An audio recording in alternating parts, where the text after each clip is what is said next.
ஒவ்வொரு ஆணின் வெற்றிக்கு பின்னாலும் ஒரு பெண் இருக்கிறாள் என்பது உண்மையா? எந்த விதத்தில் உண்மை, எதுக்காக அப்படி சொல்கிறாங்க அப்படிங்கிறத இந்த வீடியோவில் பார்க்கலாம். நீங்கள் என்னோடய வீடியோ வந்து புதுசாக பார்க்குறீங்க அப்படின்னா என்னோடய சேனலை வந்து சப்ஸ்கிரைப் பண்ணிக்கோங்க. அப்படியே லைக் போட்டுட்டு வீடியோவை கண்டினியூ பண்ணுங்கள். வீடியோக்குள்ளே போகலாமா?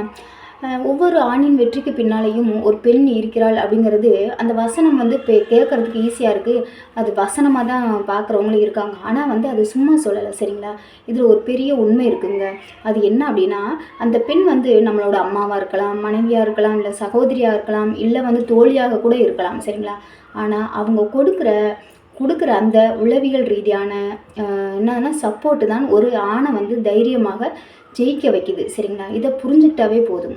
நம்மளோட என்ன சொல்கிறதுனா, நம்மளோட ஒரு ஆண் இருக்காங்க அப்படின்னா அவங்களோட வெற்றிக்கு பின்னாடி யாராக வேணாலும் இருக்கலாம். இப்போ வந்து மனைவி தான் இருக்கணும் அப்படிங்கிறதுலாம் இல்லை. அவங்க அம்மாவாக கூட இருக்கலாம், அவங்களோட கூட பிறந்த சகோதரியாக இருக்கலாம், இல்லை அவங்க கூடவே இருக்கிற தோழியாக இருக்கலாம், மனைவியாக இருக்கலாம், மகளாக கூட இருக்கலாம். ஏன்னா அவங்களுக்கு ஒரு சப்போர்ட்டிவாக நான் இருக்கிறேன் அப்படிங்கிற ஒரு நம்பிக்கை கொடுத்து அது ஒன்றால் முடியும் அப்படிங்கிற ஒரு தைரியத்தை கொடுக்கறது ஒரு பெண். அவங்களோட தைரியமும் நம்பிக்கையும் தான் அவங்கள வந்து ஒரு சாதனையாளராக மாற்றுது அப்படிங்கிறது தான் உண்மை, ஓகேங்களா? அதனால் வந்து ஒரு ஆணோட வெற்றிக்கு பின்னாடி ஒரு பெண் இருக்கிறாள் அப்படிங்கிறது உண்மை தான், சரிங்களா?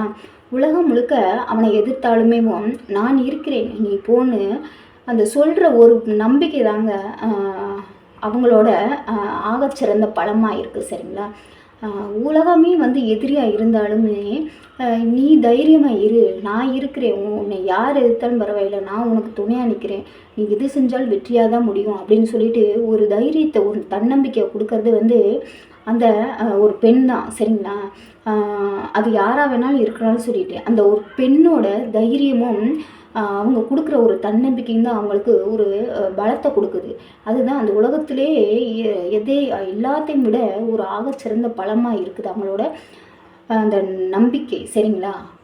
அடுத்து வந்து என்ன அப்படின்னா, கஷ்டமான நேரத்தில் துவண்டு போகாமல் அவனை தாங்கி பிடிக்கிற ஒரு அன்பும் அவன் மேலே அவங்க வைக்கிற உறுதியான நம்பிக்கையும் தான் ஒரு சராசரி ஆணை வந்து சாதனையாளராக மாற்றுது, சரிங்களா?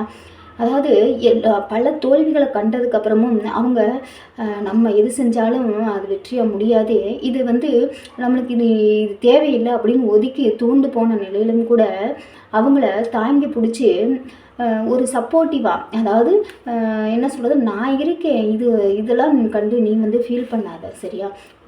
நீ இன்னும் ஜெயிக்கிறதுக்கு நிறைய வாய்ப்புகள் இருக்குது, அடுத்தடுத்து நீ பண்ணு அப்படின்னு சொல்லிட்டு ஒரு ஊக்கத்தை கொடுக்கக்கூடிய உறுதியான நம்பிக்கையையும் அவங்க ஒரு தன்னம்பிக்கை அவங்க எடுத்து கொடுக்கும்போது அவங்க வந்து ஒரு ஆணை வந்து ஒரு சாதனையாளராக மாற்றுறதுக்கான தகுதிகளை வந்து அவங்களுக்கு உருவாக்குது, சரிங்களா? அவங்களோட மோட்டிவேட்டட், அதாவது அவங்க மோட்டிவேட் பண்ணக்கூடிய அந்த வார்த்தைகள் தான் ஒரு சாதாரண மனுஷனை கூட சாதனையாளராக மாற்றக்கூடியதாக இருக்குது, ஓகேங்களா? சொல்லப்போனால் அவனோட வெற்றியை தூரத்தில் இருந்து கொண்டாடுற அந்த பெண்ணோட தியாகம் தான் அவனோட ஆளுமையோ அஸ்திவாரமாக இருக்குது, ஓகேங்களா? ஏன்னா இப்போ வந்து அவங்க ஜெயிக்கிறதுனால இவங்களுக்கு ஒன்றுமே இல்லை, சரிங்களா? அவங்க ஜெயிச்சா அவங்களுக்கு தான் பெருமை, புகழ். ஆனால் வந்து அவங்க வந்து ஜெயிக்க வைக்க போராடுறது, நம்ம வந்து காசு பணத்தை கொடுக்குறோமோ இல்லையோ, ஒரு வார்த்தைகள், இப்போ யாராக இருந்தாலும் சரி, நம்ம சொல்கிற வார்த்தைகள் வந்து பாசிட்டிவாக இருக்கணும், அவங்கள வந்து என்கரேஜ் பண்ணக்கூடிய வார்த்தைகளாக இருக்கணும். டிஸ்கரேஜ் பண்ணுற வார்த்தைகளை எப்பயுமே நம்ம சொல்லக்கூடாது. யாருக்காக இருந்தாலும் ஏதாவது ஒரு விஷயத்தை அவங்க பண்ண ஆரம்பிக்கிறாங்க அப்படிங்கும்போது அவங்களுக்கு வந்து நம்ம என்கரேஜிவாக ஒரு மோட்டிவேட்டடாக வார்த்தைகளை வந்து பாசிட்டிவாக எதையுமே சொல்லணும், சரிங்களா? அப்படி சொல்லும்போது என்னென்னா அவங்களுக்குள்ள ஒரு எனர்ஜி உருவாகும், ஒரு தன்னம்பிக்கை உருவாகும், ஒரு நம்பிக்கை உருவாகும், என்ன சொல்கிறதுனா ஒரு பலம் உருவாகும், சரிங்களா? அப்படி பண்ணும்போது ஒரு தைரியத்தோடு அந்த எது பண்ணாலும் நான் கரெக்டாக பண்ணுவேன் அப்படிங்கிற ஒரு நம்பிக்கை உருவாகி அவங்க பண்ணும்போது அவங்க செய்கிற ஒவ்வொரு விஷயமே வந்து சக்ஸஸ்ஃபுல்லாக தான் முடியும், சரிங்களா? ஒவ்வொரு ஆணுக்கு பின்னாடியும், ஒவ்வொரு ஆணோட வெற்றிக்கு பின்னாடியும் ஒரு பெண் இருக்கிறாள் அப்படிங்கிறது உண்மை தான், சரிங்களா? ஒரு பெண் அப்படிங்கிறவங்க அம்மாவாக இருக்கலாம், கூட பிறந்த அக்கா தங்கச்சியாக இருக்கலாம், கூட பழகுற சகோதரியாக இருக்கலாம், மனைவியாக இருக்கலாம், மகளாக கூட இருக்கலாம், சரிங்களா? அதனால் இது உண்மைதான், உளவியல் ரீதியாக கண்டுபிடிக்கப்பட்ட ஒரு உண்மைதான், சரிங்களா? அவங்களுக்கு ஒரு தைரியத்தையும் தன்னம்பிக்கையும் ஒரு பாசிட்டிவான வார்த்தைகளையும் சொல்லி அவங்கள மோட்டிவேட் பண்ணக்கூடிய அந்த பெண்ணோட தியாகம்தான் அது ஒரு ஆணை வந்து வெற்றியாளராக சாதனையாளராக மாற்றக்கூடியதாக இருக்குது. இதுதான் உண்மை தானுங்க.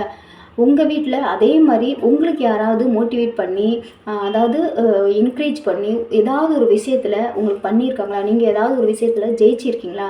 அதுக்கு யார் காரணம்? உங்கள் அம்மாவா, உங்கள் கூட பிறந்த அக்கா தங்கச்சியா, இல்லை உங்கள் தோழியா, இல்லை உங்கள் மனைவியா, உங்கள் மகளா அப்படிங்கிறத கமெண்டில் சொல்லுங்கள். இந்த வீடியோ உங்களுக்கு பிடிச்சிருந்தா லைக் போடுங்க. அப்படியே சப்ஸ்கிரைப் பண்ணிவிட்டு பெல் ஐக்கானை கிளிக் பண்ணிவிட்டு ஆல்னதை கிளிக் பண்ணிங்கன்னா நான் போகிற வீடியோஸ் எல்லாமே உங்களுக்கு நோட்டிஃபிகேஷன் வரும். யூடியூப்பில் போயிட்டு ரித்தி மோட்டிவேஷனல் ஸ்பீச் அப்படின்னு போட்டிங்கனாவே என்னோடய வீடியோஸ் வந்துடும். ஓகேங்களா? ஓகேங்க, அடுத்த வீடியோவில் பார்க்கலாம். ஓகே, பாய்.